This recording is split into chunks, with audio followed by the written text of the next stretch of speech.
Bien, bueno, bienvenidos a todos. ¿Cómo están? Entonces, ¿cómo es la dinámica de este webinar? Creo que ustedes ya me conocen, ya saben cómo son estos webinars de análisis en vivo. Básicamente lo que arrancamos a hacer primero es a analizar un poquito lo que es el escenario macro y lo que sería el calendario económico. Perfecto, Edu. Dale, dale, genial. Analizamos un poco el calendario macro y el escenario económico y después de eso pasamos a ver algunas oportunidades que se pueden llegar a dar al comenzar la semana. Vamos a estar viendo lo que es el libra dólar, el franco suizo contra el yen japonés y el dólar contra el canadiense. ¿Sí? Entonces, empezamos. Calendario económico y escenario macro. Un poquito lo que venimos trabajando es un escenario de corto plazo y un escenario de largo plazo. Dentro de lo que sería el escenario de largo plazo, estamos considerando o mirando con mejores ojos todo lo que son los activos de riesgo en detrimento de los activos de seguridad. ¿Cuáles son los activos de riesgo? Las monedas que, en términos de Forex, trabajamos siempre, el canadiense, neozelandés y australiano, ¿ok? Que básicamente cuando hay optimismo en el mercado, esas monedas van a tender a subir en relación a otras monedas. Por el contrario, ¿cuáles son las monedas de seguridad? El yen japonés, el dólar, el franco suizo, el oro, que no es una moneda, pero es un activo de seguridad. Bueno, dentro, digamos, ampliándonos de lo que es Forex y yendo a otros activos, dentro de activos de seguridad también tenemos los bonos del Tesoro de Estados Unidos, por ejemplo. Dentro de activos de riesgo también tenemos las acciones. Bueno, hay más activos de riesgo y más activos de seguridad, pero básicamente en este webinar nos vamos a circunscribir más a lo que es el ámbito de Forex. Entonces, en este escenario de mediano barra largo plazo, en donde la economía mundial se empieza a recuperar de manera pareja, les diría, porque ahora hay algunos países que están mejorando, otros que están empeorando por recaídas debido al COVID y demás, pero en la medida que empieza a mejorar realmente toda la economía de forma más pareja, se podría llegar a dar un escenario de recuperación en donde se privilegie más a los activos de riesgo en detrimento de los activos de seguridad, si a ese bloque del australiano, canadiense, neozelandés por sobre dólar, franco suizo, yen japonés, etc. ¿Sí? Bien. Por otro lado, dentro de los activos, en este escenario de mediano barra largo plazo, dentro de lo que son los activos de seguridad, el de peor performance, a mi entender, va a ser el dólar estadounidense. ¿Por qué? Por varios motivos. En primer lugar, que por motivo de la crisis se ha demandado muchísima cantidad de dólar. Si han, bueno, han leído las noticias y demás, todos los bancos centrales de todo el mundo, desde mediados de marzo más o menos, están demandando dólares para protección por motivo de seguridad, con lo cual se ha visto una demanda muy, muy grande de dólares y hoy por hoy muchos de los inversores en todo el mundo están parados en dólares. Entonces, en la medida que se vaya recuperando la economía, esos portafolios en dólares se van a ir desarmando, ergo el dólar tendería a caer. ¿Sí? Ahora, ese no es el único motivo, sino que el otro motivo importante también, a mi entender, es un escenario de tasas reales negativas de interés en Estados Unidos. ¿Ok? Si bien las tasas nominales son positivas, si estamos hablando de que un bono del Tesoro a 10 años rinde hoy por hoy algo así como un 0,6, 0,7% de tasa anual, ahora bien, la inflación es superior a eso. La inflación hoy por hoy en Estados Unidos, estamos hablando de un 1, 1,2, 1,3% de inflación anual, con lo cual la tasa real de interés es negativa. Si yo gano por el bono un 0,7 por año, pero la inflación me saca un 1,2, 1,3%, lo que gano de manera real es negativa. Estoy perdiendo, básicamente. Los inversores no son tontos, básicamente, se dan cuenta de que la tasa real es negativa y entonces migran sus capitales de lo que son inversiones en dólares a inversiones en otros lados. Entonces, ¿qué es lo que pasa? Como migran inversiones, hacen fuerza bajista en el dólar, porque tienen que salir de la moneda dólar, cae la moneda dólar y entonces se van a otras inversiones. Entonces, esos dos motivos para mí en el escenario de mediano barra largo plazo, el dólar es en caída, básicamente, ¿ok? Por lo que digo, desarmar portafolios en dólares, digamos, por motivo de que la gente está parada en dólares, y también por motivo de lo que serían las tasas reales negativas de interés. Esto de las tasas reales negativas de interés para mí es un argumento que se va a mantener por bastante tiempo. ¿Por qué? Porque, digamos, el mes pasado, creo que fue, si no me equivoco, la Fed decidió cambiar su target de política monetaria. Si anteriormente era un target del 2% en la inflación, y un target grabado básicamente, ¿no? Es llegar al 2% y punto. Hoy por hoy lo que dijo la Fed es, bueno, cambió su objetivo y dijo, este target del 2% es en promedio, y en promedio a lo largo de mucho tiempo. Entonces, ¿qué se desprende de esto? Que pueden coexistir periodos de inflación más alta con periodos de inflación más baja. ¿Ok? Entonces, ahora estamos en un periodo de inflación baja, y entonces lo que me quiere decir la Fed con eso es que se va a mantener la política monetaria expansiva por bastante tiempo, y es la lectura que hace el mercado, y como la política monetaria se va a mantener por bastante tiempo, vigente en el largo plazo, lo que vamos a tener son un escenario de dólar bajo, básicamente, ¿no? Porque política monetaria expansiva es sinónimo de una moneda más en caída.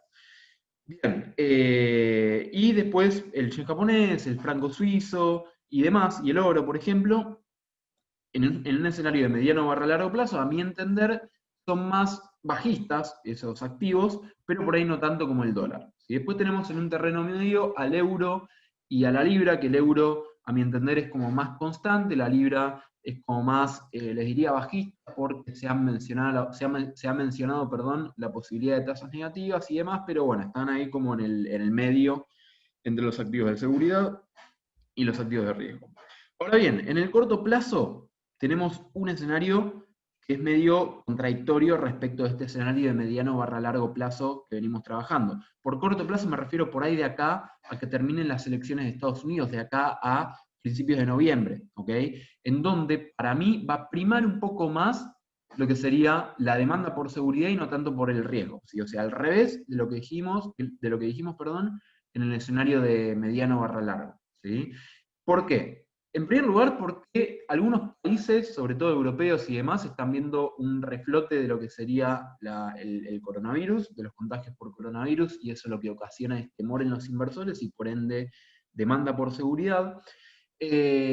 Bueno, puntualmente en Estados Unidos lo que tenemos también es el escenario de elecciones en Estados Unidos, que eso lógicamente trae como un poco de incertidumbre en el mercado y por ende la gente como que está más alertas, y entonces se terminan refugiando más en el dólar y demás, ¿sí?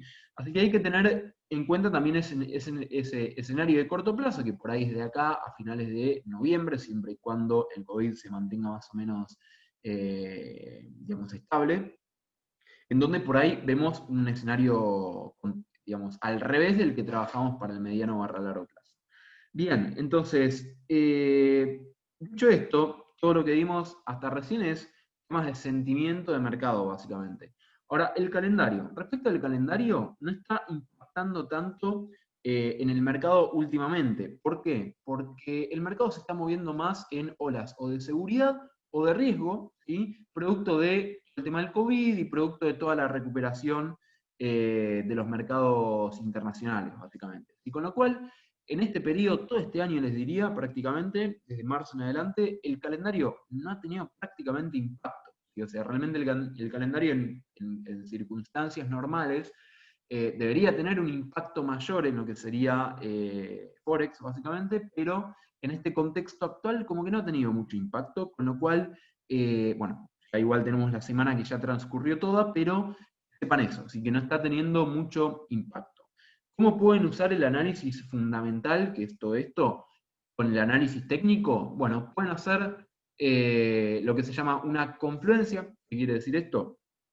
Puedo entrar, o sea, voy a analizar el escenario macro. Y dentro del escenario macro voy a buscar los trades que vayan todos a favor del escenario macro, y los que no vayan a favor del escenario macro, perdón, y vayan en contra, no los voy a utilizar. O si no, lo que pueden hacer es decir, bueno, yo ingreso en la operación directamente por technical, nada más, por análisis técnico, y si en el eventual caso que el escenario macro vaya en contra del trade que yo estoy viendo para el análisis técnico, le pueden reducir un poco el riesgo a la operación. Y esas son dos formas que enseño siempre en los cursos de operar y demás, que bueno, en el curso vemos bien en detalle cómo hacer estas, digamos, estas confluencias entre riesgo, entre análisis técnico y análisis fundamental, y cómo ir reduciéndole el riesgo, y bueno, demás, todo eso lo vemos bien en detalle en el curso. ¿Sí? Bien, entonces, ahora vamos a ver estos tres pares que tengo preparados para el día de hoy, que son el libra dólar, el franco suizo yen y el dólar contra canadiense. Vamos a empezar al revés, vamos a empezar por el libra dólar. Está por acá, ahí va. Bien, fíjense, acá yo incluso tengo planteada una cajita. Básicamente, lo que vemos desde mediados de marzo, ¿sí?, hasta más o menos principios de septiembre, vemos una tendencia alcista con máximos y mínimos progresivamente mayores. ¿Sí? La estructura está muy clara. Teníamos una tendencia alcista muy pero muy clara. Voy a borrar este Fibonacci, así se ve mejor lo que quiero mostrar. Entonces teníamos, vamos a hacer el recorrido más o menos, como para que quede claro. Vamos a poner flechas. Tenemos impulso, retroceso, impulso, retroceso, impulso, retroceso, impulso, y así. A mí en este contexto actual no está claro lo que sería ni un conteo de Elliott, a mí me gusta mucho hacer Elliott, que es lo que enseño en los cursos y demás, ni un ciclo de market maker, que son, digamos, parecidos a los que son los conteos de Elliott, con lo cual, cuando no está claro, yo personalmente tampoco es que intento encajar un gráfico en un conteo, porque eso no tiene sentido y lo lleva a uno a sobreoperar y a buscar cosas donde no las hay, ¿no? Acá teníamos el último gran mínimo, que si se fijan bien, es lo que vemos en el gráfico, vemos que el par hace una caída muy fuerte y rompiendo de manera muy clara esta zona de mínimos, con lo cual ya tenemos como una especie de tendencia bajista, si ya nos cambió lo que sería el ciclo. Fíjense entonces que tenemos, se puede decir que tenemos una especie como de hombro, cabeza, hombros ahí arriba, hace una primera caída, y acá tenemos lo que sería un nivel 1 de market maker, ¿sí? Acá tenemos un primer nivel de consolidación, ¿ok? Entonces, ¿qué vamos a buscar acá? Bueno, motivos para vender. Fíjense que si buscamos confluencias de herramientas técnicas, vamos a ver que acá tenemos una zona de soporte bastante interesante, rompió, fíjense que acá ya la trabajó como resistencia, acá se acercó y la trabajó como resistencia, y entonces para buscar una entrada, en este caso podríamos llegar a evaluar que el precio llegue nuevamente a esa zona, ¿sí? Que llegue a esa zona, deje un rechazo para entrar. Entonces, acá tenemos una primera herramienta que sería una resistencia, básicamente. Vamos a buscar lo que sería Fibonacci, confluencias con Fibonacci.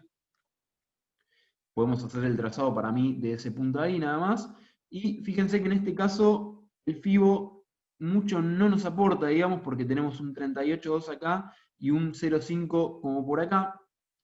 Y la otra herramienta que tenemos es el nivel 1 de Market Maker. ¿Sí? Para mí está muy claro el ciclo, tenemos digamos, una resistencia muy pero muy marcada. Entonces, en caso de el precio llegue a esta zona y empiece a dejar rechazo, se podría llegar a pensar en lo que sería una venta. ¿Sí? Poniendo un stop loss, es un trade como un poco más largo, poniendo un stop loss por encima del 78.6 de Fibonacci, ¿sí? Y un primer nivel de take profit en esta zona de mínimos y un segundo nivel de take profit en esta zona de mínimos de acá. ¿Sí? Está bastante clara la estructura y yo la estoy esperando, ¿sí? Como para cuando llegue a esta zona y deje rechazo, entrar en venta. ¿Sí? Además, si se pone a pensar en este escenario que planteaba de corto plazo, tenemos un dólar más alcista, ¿sí? Por motivo de seguridad y demás. Con lo cual, un dólar alcista, ¿qué haría? Que este par caiga. ¿Sí? Con lo cual, el escenario macro en este caso y el escenario técnico nos están coincidiendo. ¿Sí? Bien, vamos a ver entonces el franco suizo contra el yen japonés. ¿Está por acá? Bien.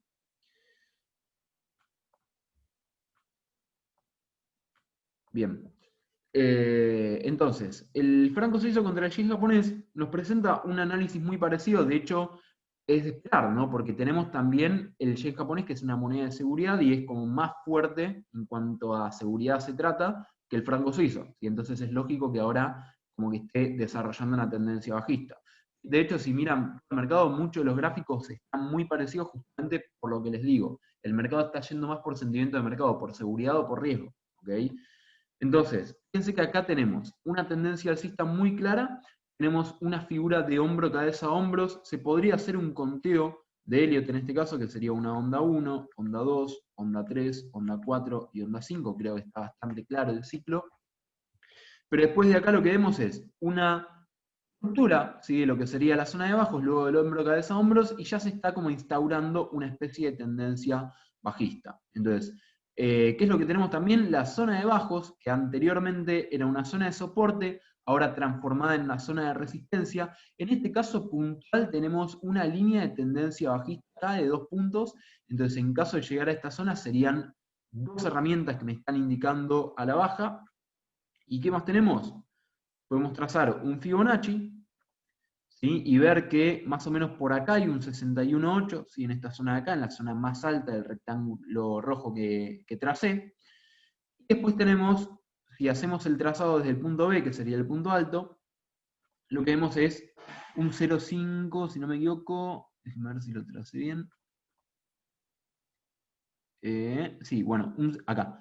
Un 0.5 un poquito más abajo, ¿sí? Acá. Entonces tenemos entre acá y acá tenemos un rectángulo con una confluencia de Fibonaccis, ¿sí? Desde diferentes trazados tenemos una línea de tendencia bajista y tenemos lo que sería una zona de market maker, ¿ok? Bien, entonces, en caso de llegar acá, podemos pensar en la venta en caso de que llegue a dar, un rechazo, digamos, ¿no? Este sería el mismo escenario parecido que esperamos para el otro caso, ¿sí? Con una moneda de seguridad más fuerte que el franco suizo, entonces, desde el punto de vista fundamental, para mí también hay coincidencia de análisis, ¿no? Y después vamos a ver el dólar contra canadiense. Partamos de la base de que acá lo que buscamos es una compra y que el escenario fundamental también nos favorece. ¿Por qué? Porque el dólar sería alcista para mí en el corto plazo y el canadiense, una moneda de riesgo, sería como más bajista, ¿no? Entonces, el fundamental con el técnico también nos coinciden en este caso acá. ¿Y qué tenemos? Tenemos, fíjense, vemos una tendencia bajista muy pero muy clara, ¿sí? Luego de esta tendencia bajista tenemos esta zona de máximos de acá, que fíjense que el par rompió de manera muy clara, fue a probar esa zona y empezó como a subir, empezó como una tendencia alcista. Entonces tenemos acá abajo lo que sería una especie de hombro cabeza hombro, es una figura de cambio de tendencia, hace una fuerte subida y un primer pullback, lo que sería un nivel 1 de market maker, hace una segunda subida muy fuerte y ahora está como en esta consolidación de nivel 2, con lo cual esperamos una subida más en lo que sería el análisis de ciclos y buscamos zonas donde haya confluencia de herramientas como para buscar una compra. Tenemos una línea de tendencia alcista en esta parte de acá, tenemos la zona de resistencia rota, ahora transformada en soporte, si tenemos entonces lo que sería el análisis de ciclo, primera confluencia, tenemos la línea de tendencia alcista, segunda confluencia, tenemos una zona de soporte, tercera confluencia, y vamos a ver si nos aporta algo de información FIBO. ¿Sí? Fíjense que tenemos un 0.5 más o menos por ahí, donde está el precio que lo probó con esa mecha, y vamos a ver un poquito más abajo, tenemos el 38.2, entonces también tenemos como una especie de zona de confluencia de Fibonacci entre un 0.5 y un 38.2. Personalmente estoy esperando esta zona verde, cuando toque esa zona verde espero mi gatillo, mi rechazo, y entraría en la compra. Así con lo cual tenemos tres operaciones que estamos esperando que son a favor del escenario macro y el técnico está, a mi entender, muy pero muy claro, ¿sí? Entonces vamos a esperar esto.